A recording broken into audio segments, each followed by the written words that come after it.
Ó Mãe Santíssima, intercedei por nós para que possamos bem compreender os ensinamentos de vosso Divino Filho, nosso Senhor e Salvador Jesus Cristo, e as explicações dos pais da Igreja. Ó Virgem Imaculada, ofereço-vos este trabalho e peço que abençoais aqueles que o ouvirem, e que seja para a maior honra e glória de Deus. Amém. Senhor onipotente, purificai o meu coração e os meus lábios. Vós, que purificastes os lábios do profeta Isaías com carvão em brasa, e dignai-vos, por tal modo, purificar-me com a vossa misericórdia, para que possa dignamente anunciar o vosso santo Evangelho. Por Jesus Cristo nosso Senhor. Amém. Senhor, abençoai-me. Que o Senhor resida no meu coração e nos meus lábios, para que anuncie digna e convenientemente o seu Evangelho. Amém.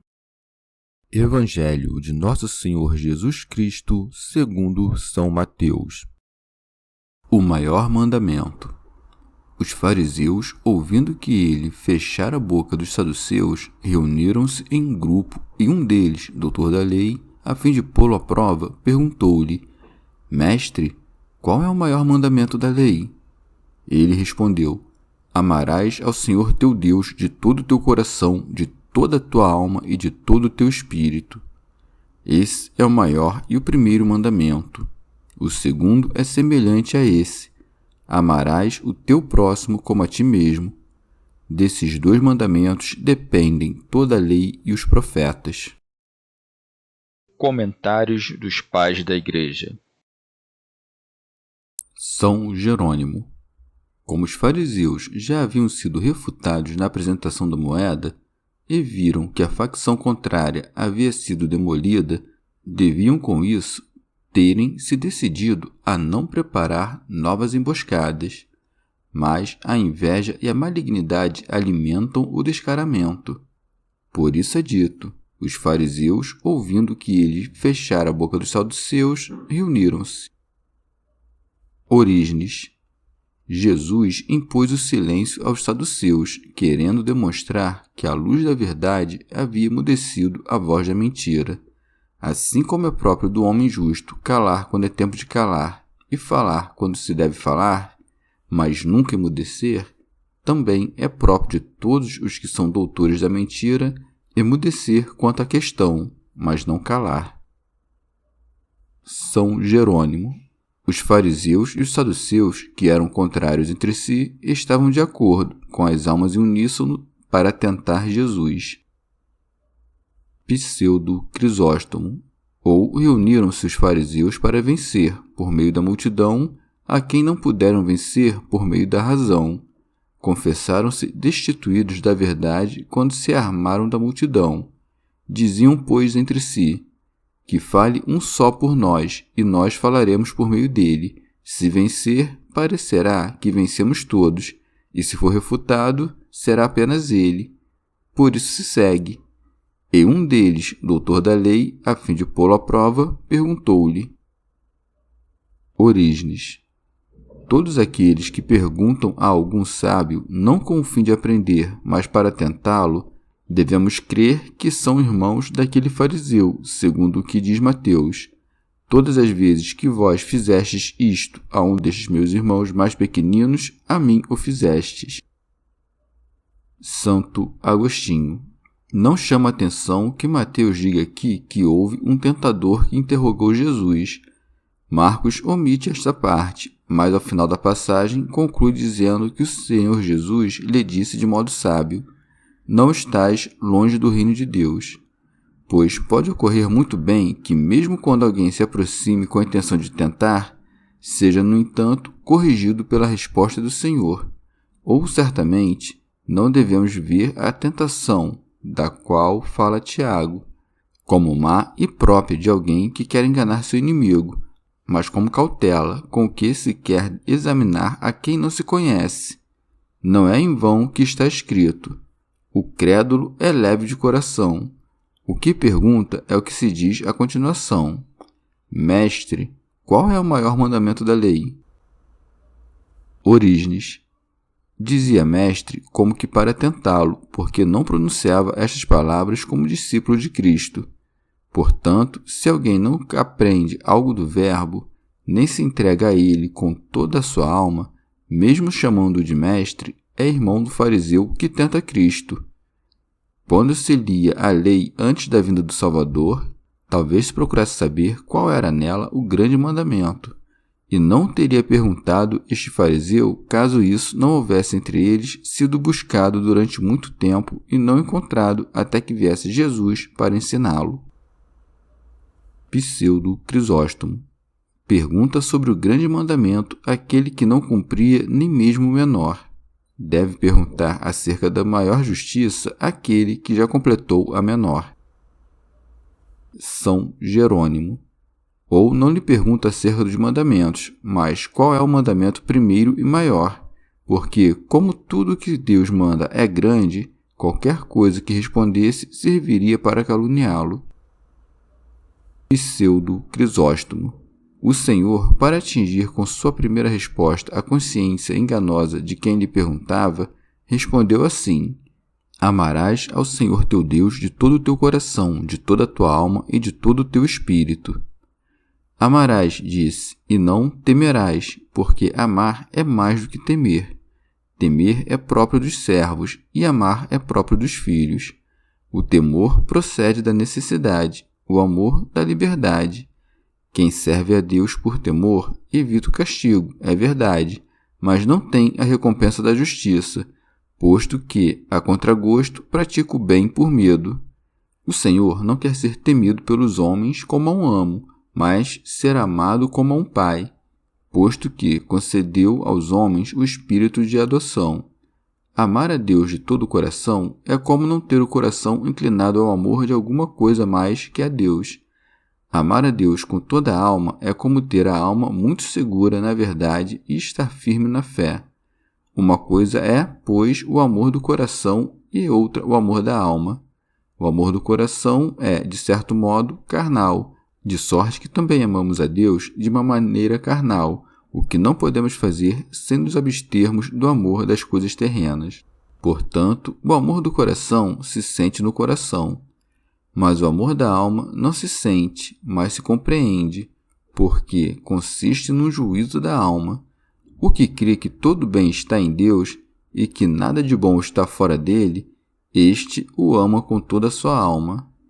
Amar a Deus com todo o espírito é como consagrar-lhe todos os sentidos, e aquele cujo intelecto serve a Deus, cuja sabedoria é sobre Deus, cujo pensamento se ocupa das coisas de Deus e cuja memória recorda as coisas boas, ama a Deus com todo o seu espírito. Santo Agostinho. Ou de outro modo, preceituou que ames a Deus de todo o coração, para que lhe consagres todos os teus pensamentos, com a tua alma, para que lhe consagres toda a tua vida, com todo o teu espírito, para que consagres todo o teu intelecto, aquele de quem recebeste todas essas coisas. Ele não deixa parte alguma de nossa existência de maneira a dever ficar vaga, como se desse espaço para se fruir de outra coisa. Mas qualquer outra coisa que vier à nossa alma para ser amada, que seja capturada pelo canal por onde corre todo o ímpeto do amor. Um homem é, pois, muito bom quando toda a sua vida segue o caminho do bem imutável. Comentário de São Tomás de Aquino em forma de glosa.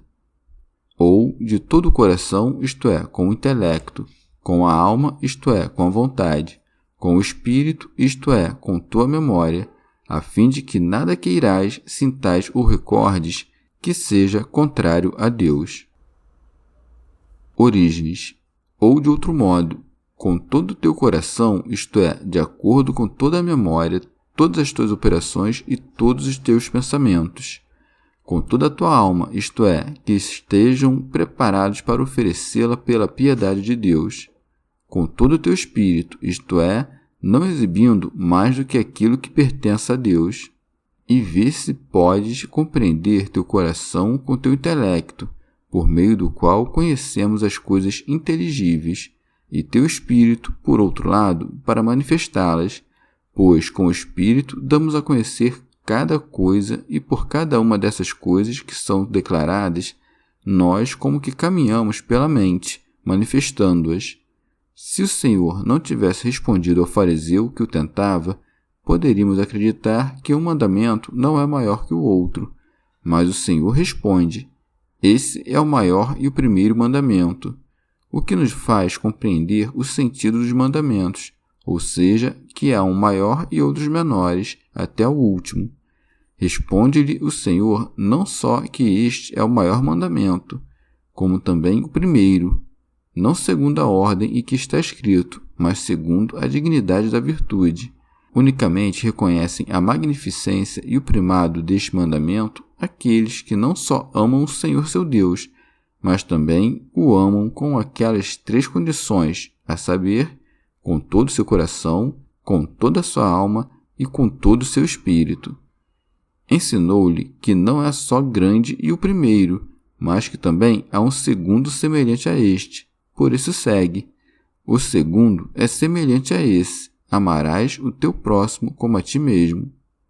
Portanto, se alguém que ama a iniquidade odeia a própria alma, é evidente que não ama seu próximo como a si mesmo, porque nem a si mesmo ama. Santo Agostinho. É manifesto que se deve considerar como próximo a todo homem, porque não deve fazer o mal a ninguém. Se chama propriamente nosso próximo aquele a quem se deve dispensar ou receber obras de misericórdia, fica demonstrado, por meio deste preceito, de que modo temos obrigação de amar o próximo, compreendendo também os santos anjos, dos quais recebemos tantos favores de misericórdia, como podemos ver facilmente nas Escrituras. Assim, nosso próprio Senhor quis se chamar nosso próximo, quando o próprio Senhor Jesus se apresenta a nós como tendo prestado socorro àquele semivivo estendido no caminho. Aquele que ama os homens deve amá-los, seja porque são justos, seja para que se tornem justos. Assim, pois, deve amar também a si mesmo, ou para que seja justo. Assim, pois, ama o próximo como a si mesmo, sem nenhum perigo. Se deves amar-te a ti mesmo, não por ti, mas por aquele a quem deve se encaminhar teu amor, como a um fim retíssimo, que ninguém estranhe se o amarmos também por Deus. Quem ama retamente seu próximo deve agir com ele de modo que também ele ame a Deus com todo o seu coração. Pseudo Crisóstomo. Aquele que ama o homem é semelhante àquele que ama a Deus, porque, como o homem é a imagem de Deus, Deus é amado nele como o rei é honrado em seu retrato. E por isso se diz que este mandamento é semelhante ao primeiro. Orígenes. Ou de outro modo, o fato de o segundo mandamento ser semelhante ao primeiro demonstra que o dever e o mérito são o mesmo em ambos. Nem pode haver amor de Deus sem Cristo ou de Cristo sem Deus que seja útil para a salvação. Prossegue. Desses 2 mandamentos dependem toda a lei e os profetas. Santo Agostinho. Disse depende, isto é, está referida ali onde tem seu fim. Rábano Mauro. Todo o decálogo está compreendido nestes 2 mandamentos. Os da primeira tábua dizem respeito ao amor a Deus, os da segunda ao amor ao próximo. Orígenes. Ou porque quem cumpriu tudo o que está mandado com respeito ao amor de Deus e do próximo é digno de receber grandes graças de Deus, para que compreenda toda a lei e os profetas. Santo Agostinho. Sendo, pois, 2 os preceitos dos quais dependem a lei e os profetas, o amor de Deus e do próximo, com razão a Sagrada Escritura os apresenta muitas vezes como um só. Seja como amor de Deus, segundo aquilo que diz Paulo, sabemos que todas as coisas concorrem para o bem daqueles que amam a Deus, seja como amor do próximo, como em outro ponto, porque toda a lei se encerra nesta palavra: amarás o teu próximo como a ti mesmo. Portanto, se alguém ama seu próximo, consequentemente, também amará a Deus, pois amamos a Deus e ao próximo com uma única e mesma caridade. Mas devemos amar a Deus por causa dele mesmo, e a nós e ao próximo por causa de Deus. Mas, como a natureza divina é muito mais excelente do que a nossa natureza, o preceito pelo qual amamos a Deus é distinto do amor ao próximo. Por isso, se conheceres a ti mesmo e a teu próximo totalmente, isto é, a alma e o corpo, nenhum gênero das coisas que devem ser amadas nestes dois preceitos é deixado de lado. Como, pois, o amor de Deus tem precedência, segue-se o amor ao próximo. E o modo deste amor é prescrito de maneira que o ames como a ti mesmo, simultaneamente. Teu amor por ti mesmo não é deixado de lado. Chegamos ao fim de mais um dia de comentários da Catena Áurea. Muito obrigado por ficarem até aqui, que Nossa Senhora derrame suas graças sobre nós e até amanhã.